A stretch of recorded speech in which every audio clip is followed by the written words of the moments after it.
Elton John returns to the orphanage where he grew up. What he does leaves everyone speechless. The black Bentley rolled to a stop outside the weathered brick building of St. Timothy's Children's Home. Through the tinted windows, Elton John stared at the place that had shaped his earliest years, a place he hadn't seen in over 6 decades. His fingers trembled slightly as they rested on his knee, the oversized emerald ring catching the afternoon light. "Are you sure you want to do this today, sir?" his driver asked, noticing the music legend's unusual silence. Elton nodded, his eyes never leaving the building. "Some journeys can't be postponed forever, Richard." As he stepped out, the crisp autumn air carried the distant sounds of children playing, a soundtrack that transported him instantly back to 1951. He adjusted his signature rose-tinted glasses and straightened his tailored purple jacket, armor against the flood of emotions threatening to overwhelm him.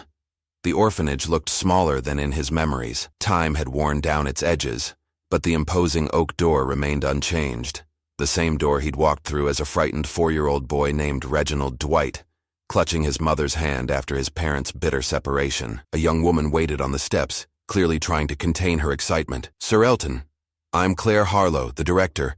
We're incredibly honored." She stopped mid-sentence, noticing how his attention seemed elsewhere. "Is everything all right?" Elton's gaze had fixed on a small window on the second floor. "That was my room," he said quietly. "At least, I think it was." He hadn't told the staff the real reason for his visit. They believed it was simply a celebrity appearance, a chance for the children to meet a legend and perhaps benefit from some charitable donation. But nestled in his jacket pocket was a worn, yellowed envelope addressed to Reggie, discovered only weeks ago among his late mother's possessions. Its contents had shaken him to his core and drawn him back to this place after all these years. Inside the building, the institutional smell of floor polish and cafeteria food hit him like a time machine.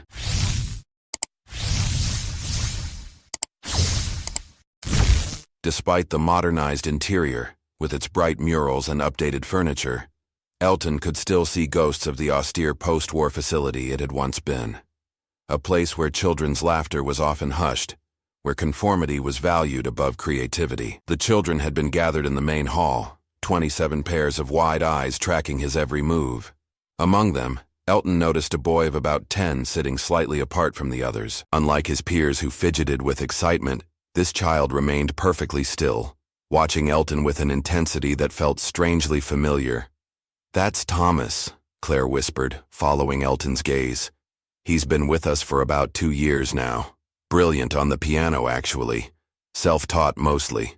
Reminds me of someone," she added with a smile. Thomas didn't smile back when introduced. Instead, he looked at Elton with challenging eyes. "Why are you really here?"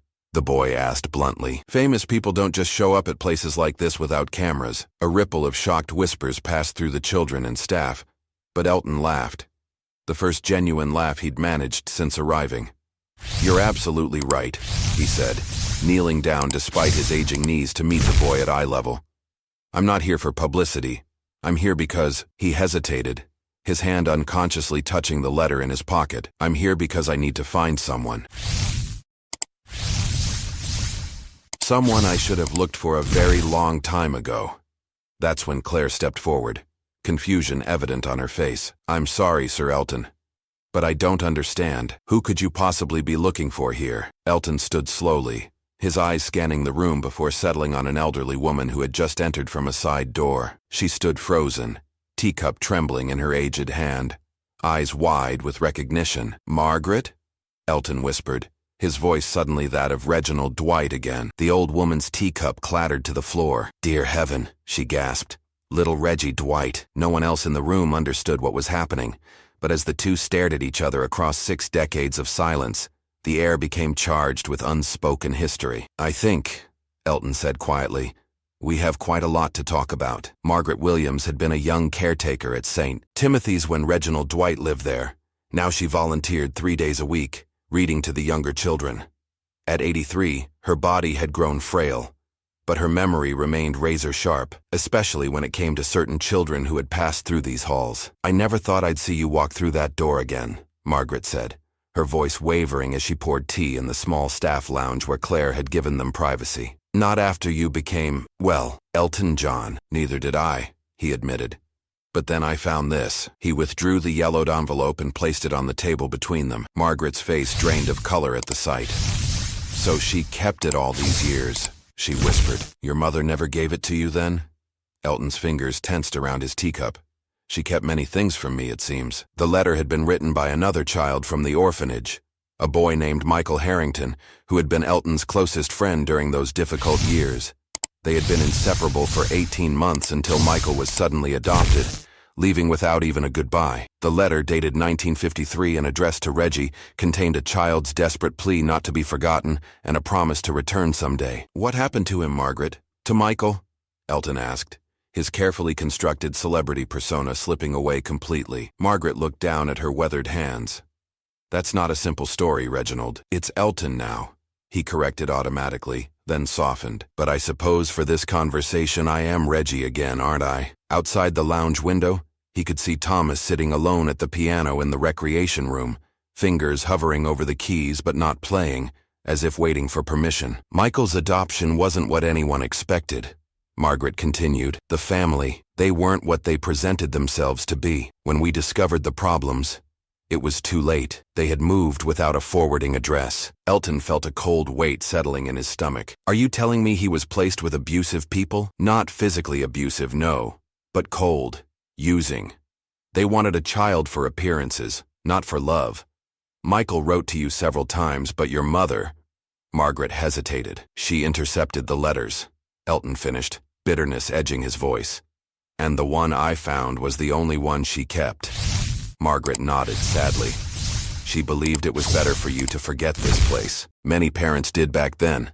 They thought the past should stay buried. Through the window, Elton watched as Thomas finally began to play, his small fingers finding the opening notes to Your Song with surprising accuracy, despite having no sheet music. How does he know that piece? Elton asked, momentarily distracted. A strange expression crossed Margaret's face. Thomas came to us 2 years ago after his grandfather passed away. Music was their connection. His grandfather apparently had quite a collection of your records. Something in her tone made Elton turn to look at her fully. Margaret, what aren't you telling me? She held his gaze steadily. Michael did try to find you, Reggie. Years later, when you first became famous. But by then, you were surrounded by managers and security. His letters were probably seen as just another fans, and there were thousands of those. Elton felt the weight of lost time, of connections that should have been maintained. Before he could respond, Claire knocked and entered with an apologetic smile. I'm so sorry to interrupt, but Thomas is asking if Sir Elton might listen to him play. He's never asked anyone that before. Margaret and Elton exchanged a look laden with unspoken meanings. Of course, Elton said, rising. I'd be honored. In the recreation room, Thomas sat rigidly at the upright piano, nervous now that his request had been granted. When Elton sat beside him on the bench, the boy's hands began to tremble. My grandfather taught me this one, Thomas said quietly. Before he died, he began to play again, the introduction to Your Song. But this time with Elton beside him, the notes took on new meaning. The boy's technique was rough, but showed natural talent that transcended formal training. Your grandfather had excellent taste, Elton commented, watching the boy's hands. Did he play professionally? Thomas shook his head. He wanted to once, but he said life got in the way. He hesitated before adding, he used to say he knew you, but nobody believed him. Elton felt a strange prickling at the back of his neck. What was your grandfather's name, Thomas? The boy hit a wrong note and stopped playing. Michael, he said. Michael Harrington. Time seemed to stop as the implications of this name washed over Elton. Margaret, who had followed them into the room, made a small gasping sound. He tried to reach you, Thomas continued, unaware of the emotional earthquake he had just caused. Even last year when he was really sick, he wrote letters. He said you were friends once, a long time ago, and he wanted to say goodbye. Elton's hand moved unconsciously to his heart. I never received any letters, he whispered. I know, Thomas said with a child's blunt honesty. He said your people probably thought he was crazy. That's why he made me learn your songs. He said someday I might meet you, and then you'd know he remembered. From his pocket, Thomas pulled a folded photograph, creased and faded, of 2 small boys with their arms around each other's shoulders, standing in front of St. Timothy's.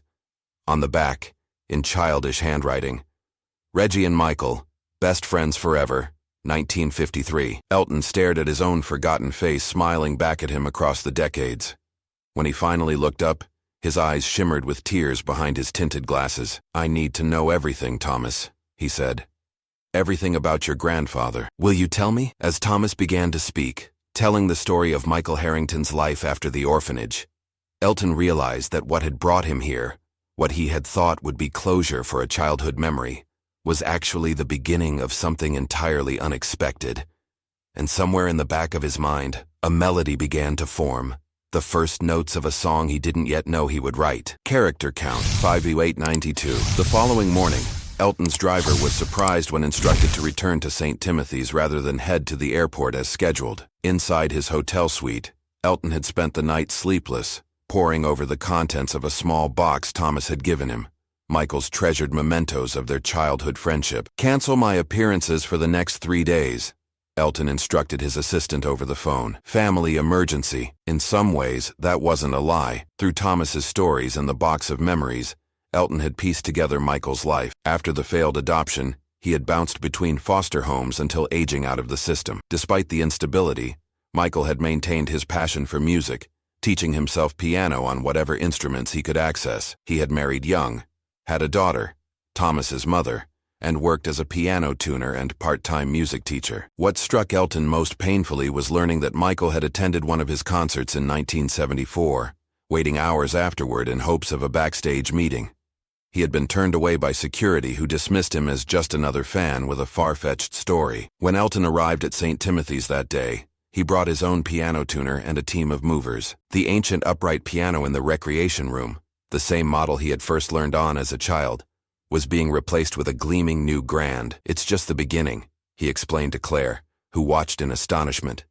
"I should have been involved with this place long ago," Thomas observed from the doorway, his expression guarded. When the piano was installed, Elton motioned for him to approach. "Would you play with me?" Elton asked, patting the bench beside him. Thomas hesitated. "My grandfather said you were the best in the world." "And yet," Elton said gently, "I never had the formal training your grandfather gave you. Come, show me what else he taught you." As they played together, something shifted in Thomas. The boy's reticence melted as music created the bridge between them. Staff and children gathered to watch the impromptu duet, phones recording what would later become a viral moment, though none of them yet knew the story behind it. During a pause, Thomas looked up at Elton. "Grandfather left something else for you. He made me promise only to give it to you in person if I ever met you." From his pocket, he withdrew a small key. "It's to his storage locker. He said you'd understand when you saw what's inside." Later that afternoon, Elton stood before a small storage unit on the outskirts of London, Thomas and Margaret beside him. His hands trembled slightly as he turned the key. Inside was an upright piano, not valuable or particularly beautiful but meticulously maintained, and stacked beside it, dozens of composition notebooks. "He wrote music," Thomas explained, "but never tried to publish it. He said he was writing it for you someday." Elton approached the piano with reverence, opening the yellowed keyboard cover. Taped inside was a faded newspaper clipping from 1970, Elton's first major London performance. Below it, written in faded ink, "He made it. I always knew he would." With profound gentleness, Elton opened the top composition book. On the first page was a song titled Reggie's Flight. The notation was amateur but precise. As Elton began to play the introduction, he recognized it immediately. A melody that had come to him as an 8-year-old, something he and Michael had improvised together on the orphanage piano. Michael had remembered it all these years, had developed it into a full composition. "There are dozens more," Thomas said quietly. "He worked on them his whole life." As the significance of this archive sank in, Elton's hands stilled on the keys. These weren't just compositions. They were a lifetime of one-sided conversations, Michael's way of maintaining their friendship across an insurmountable distance. "I need some time alone here," Elton said, his voice thick with emotion. For hours he played through Michael's compositions, discovering pieces of his own musical DNA woven through them, phrases and progressions that echoed his own style. It was as if, despite their separation, their musical souls had continued a conversation. When his driver finally called, concerned about the growing crowd of paparazzi who had somehow discovered his location, Elton had made a decision that would alter multiple lives, including his own. He returned to St. Timothy's the following day with his lawyer and a proposal that left Claire speechless. "I want to establish a music scholarship program," he explained, "for every child here, and for children in orphanages and foster systems throughout the UK. But I want to name it after Michael Harrington." Thomas, listening from the doorway as he often did, stepped forward. "Why? He wasn't famous like you." Elton looked at the boy. This living connection to a friendship cut short decades ago. "Because, Thomas, sometimes the people who influence us most profoundly are the ones the world never knows about." He paused, choosing his words carefully. "Your grandfather and I shared something special when we were your age. Music became my world, but he kept that world alive in a different way. Through teaching, through you." He gestured to the stack of composition books he'd brought from the storage unit. "And through these. With your permission, I'd like to record some of these pieces. Properly. Professionally. With full credit to Michael as composer." Thomas's eyes widened. "You want to record grandfather's music?" "I do, and I'd like you to play on the recordings with me." This was no small offer, and everyone in the room knew it. This wasn't charity or sentimentality. It was Elton John, one of music's living legends, recognizing genuine talent both in the compositions and in Thomas himself. Claire began to object, concerns about Thomas's schooling, about his age. But Elton raised a hand. "It would be summer project only, with proper supervision and tutors, everything above board." He looked directly at Thomas. "But only if you want to." The boy stood straighter, something of his earlier defiance returning. "Grandfather always said you'd recognize his music if you heard it. He said you were connected, even when you were apart." "He was right," Elton said softly. "More right than either of us knew." As plans were made and details arranged, Elton found himself drawn repeatedly to the small window on the second floor, his old room where so much had begun. Standing there on the final evening before his departure, he felt Margaret's presence behind him. "You never told me," he said without turning, "how much you knew about Michael after he left. About his attempts to contact me." Margaret's reflection appeared in the window glass beside his own. "Some secrets aren't ours to tell, Reggie. I couldn't be sure how you'd react or if you even remembered him." He turned to face her. "I've forgotten consciously, perhaps, but the music remembered for me." He studied her face, the lines of age now mapping the young woman who had once comforted a frightened boy. "There's something else, isn't there? Something you're still not telling me." Margaret held his gaze for a long moment before nodding almost imperceptibly. "Michael's daughter. Thomas's mother. She doesn't know I've told you this much. She's protective of her father's memory." "I'd like to meet her," Elton said. "She'll be here tomorrow to pick up Thomas. She works 3 jobs. Couldn't get away sooner." "Then I'll change my flight again." Margaret touched his arm gently. "Before you do that, there's something you should see first." From her cardigan pocket, she withdrew a small, worn photograph Elton hadn't seen among Michael's possessions. It showed Michael as a young man, perhaps in his 20s, standing beside a piano in what looked like a small teaching studio. On the wall behind him hung a framed platinum record, Elton's first. "He bought it at auction," Margaret explained. "Spent nearly a year's salary, told everyone who came for lessons that his best friend had made it, and someday they'd play together again." Elton stared at the image, at the proud smile on Michael's face, a face he had known as a child but had been denied the chance to know as a man. "We will," he whispered to the photograph. "We will play together again." And in that moment, surrounded by ghosts of his past and unexpected bridges to his future, Elton John, a man who had performed for royalty and filled stadiums around the world, felt the weight of his most important audience yet. A friend who had never stopped listening, and a boy who carried that friend's legacy. The next morning dawned gray and drizzling, typical London weather that matched Elton's contemplative mood. He sat at the grand piano he'd donated, playing softly, working through one of Michael's compositions titled Waiting Room. The melody was hauntingly familiar, yet entirely new, as if someone had reimagined his own musical thoughts through a slightly different lens. Thomas entered quietly and stood listening, his small face serious. "That was his favorite," he said when Elton finished. "He played it every year on your birthday." Elton's fingers stilled on the keys. "He remembered my birthday? April 25th, Thomas nodded. "He would light a candle and play this song. Said it was tradition." Before Elton could respond, the main door opened, bringing the sounds of hurried footsteps and a woman's voice speaking with Claire in the hallway. "That's my mom," Thomas said, a hint of nervousness crossing his face. "She doesn't know you're still here." The woman who appeared in the doorway stopped abruptly at the sight of Elton. She was in her early 40s, dressed in practical clothes, with Michael's unmistakable eyes, and something in her stance that reminded Elton of the boy he'd once known. "Ms. Harrington," Elton said, rising from the piano bench. I know who you are," she interrupted, her tone carefully controlled as she placed a protective hand on Thomas's shoulder. "Claire told me what's been happening. About your proposal." Elton recognized the wariness in her expression. He'd seen it countless times from people who'd encountered celebrities with grand gestures and fleeting attention spans. "Your father was very important to me," he said simply. A complex emotion flitted across her face. "Yet you never answered his letters." "I never received them," Elton countered gently. "If I had—" He stopped, unwilling to build a foundation on hypotheticals. "I've spent the night playing his music. It's extraordinary." She gave a small, sad smile. "He always said you'd understand it, even when no one else did." "Mom," Thomas interjected, "he wants to record grandfather's songs. With me."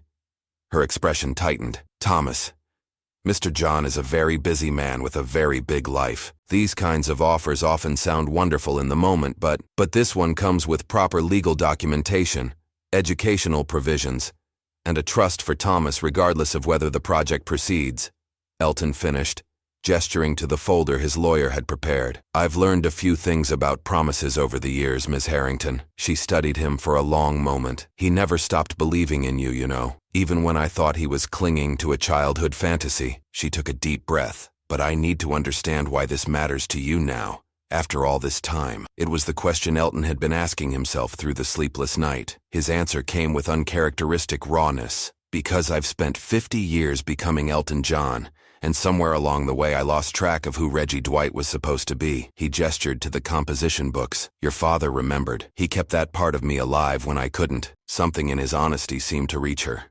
She nodded slowly. "Dad would have wanted this. But I need to be involved every step." She was interrupted by the arrival of Margaret, who carried a small wooden box Elton hadn't seen before. "Julia," Margaret addressed Miss Harrington, "there's something else your father wanted him to have. He gave this to me years ago. Made me promise I'd keep it safe until—" She glanced at Elton. "Until the right moment." Inside the box was a single cassette tape, labeled simply, "For Reggie, when he's ready to listen." The orphanage had no tape player, but Elton's car did. As the four of them, Elton, Thomas, Julia, and Margaret, sat in the back of the Bentley, he slid the cassette into the vintage player he'd insisted on maintaining in his vehicles. Michael's voice filled the car, older, roughened by time, but with the same cadence Elton remembered from childhood. "Hello, Reggie," the recording began. "If you're hearing this, then somehow Thomas found you, or you found him, which seems more likely given who you became." A chuckle then. "I always knew you'd be something spectacular, even before you did." Elton closed his eyes, letting the voice wash over him. This ghost speaking from the past, bridging a lifetime of absence. "I've followed your journey from afar," Michael continued. "Every album, every triumph, every struggle. I've collected the interviews where you talked about St. Timothy's, about how lonely you were there. I always wanted to tell you, you weren't alone." "Not really." Julia reached for Thomas's hand as her father's voice continued. "I tried to reach you over the years. Perhaps you were too surrounded by the world you created, or perhaps it wasn't the right time. But I want you to know something. I never felt abandoned by you. How could I? Every time you sat at a piano on any stage in the world, I felt connected to those days when we'd sneak into the recreation room after lights out." Elton opened his eyes to find Thomas watching him intently. "The music I'm leaving for you, it's not a gift. It's a conversation we've been having across time and distance.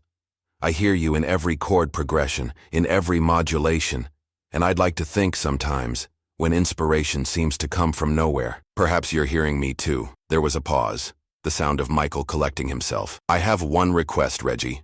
No, Elton, that's who you became, and who you were always meant to be. My request is this: if Thomas shows musical promise, and I believe he does, help him find his own voice. Not yours, not mine, but his. Do for him what we had to discover for ourselves." The tape continued with Michael playing piano, the same melody Elton had been working through that morning, but with subtle variations, like a response to an unheard question. When the tape ended, the silence in the car felt sacred. It was Thomas who finally broke it. "Will you really help me find my own voice?" he asked, the earlier defiance replaced by vulnerable hope. Instead of answering directly, Elton turned to Julia. "Your father kept our friendship alive for a lifetime. Allow me the privilege of honoring that in the time I have left." 3 months later, Royal Albert Hall buzzed with anticipation. The concert had been announced with minimal details, only that Elton John would be performing a special tribute to a lifelong influence. Tickets had sold out in minutes. Backstage, Thomas adjusted his bow tie nervously, while Julia straightened his jacket. "Remember what we practiced," Elton said, his own stage outfit uncharacteristically subdued tonight. A simple black suit with a single touch of flamboyance, a piano key pattern on his tie, matching the one Thomas wore. "I'm scared," Thomas admitted. "Good," Elton replied with a gentle smile. "Fear means it matters." The lights dimmed, and Elton took the stage alone first, sitting at the piano to thunderous applause. Once it quieted, he spoke directly to the audience. "Music connects us across time, across distance, across all the barriers we create," he began. "Tonight I want to share a musical conversation that began nearly 70 years ago in an orphanage in London. A conversation that continued even when only one person knew it was happening." He explained about Michael, about the compositions discovered, about Thomas. As he spoke, screens above the stage showed photographs. 2 small boys at St. Timothy's. Michael throughout his life always near a piano.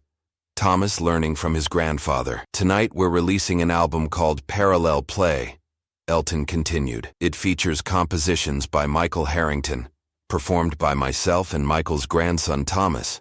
All proceeds will fund the Michael Harrington Music Foundation, providing musical education for children in the foster system." Then Thomas walked onto the stage, small but dignified in his formal attire. The audience's applause swelled with emotion as cameras captured the moment.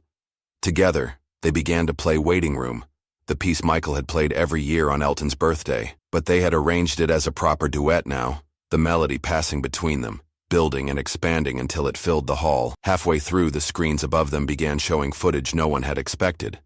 Home video of Michael playing this very piece, synchronized perfectly with what they performed live. Julia had discovered the tapes during the preparation for the concert, footage Thomas had never even seen. As Michael's image played the same notes Thomas now touched, many in the audience openly wept. The 3 musicians, one present only in memory, one a legend in his twilight years, one just beginning, created music that transcended the ordinary boundaries of time and loss. When the piece concluded, Thomas looked up at Elton with a smile that contained all the confidence he'd been missing 3 months earlier. And Elton, who had performed thousands of concerts, found himself moved in a way he hadn't experienced since his earliest days on stage. In the audience, Margaret and Claire sat beside staff and children from St. Timothy's, all brought as special guests. Julia watched from the wings, her father's composition books clutched to her chest. For the finale, Elton moved to a second piano that had been rolled onto stage. Thomas remained at the first. Michael left one composition unfinished, Elton explained to the audience.